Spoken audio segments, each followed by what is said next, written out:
আমি এখন চায়নার সাংহাইতে আছি। রাস্তাঘাট একেবারে ফাঁকা এখানে।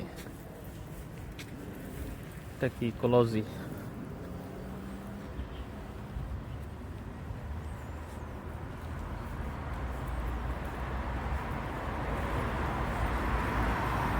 গাড়ি ছেড়ে দিছে, রাস্তা তো পার হওয়া লাগবে। এদিক দিয়ে কি দৌড় দিব মাঝখান দিয়ে? না থাক,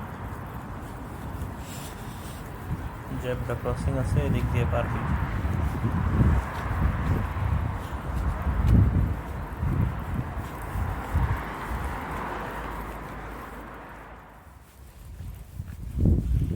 শুনশান রাস্তা, দুই একটা গাড়ি যায় মাঝে মাঝে। ফাঁকা রাস্তা, আমি একা পথিক হাঁটতেছি। এটা কি আবার?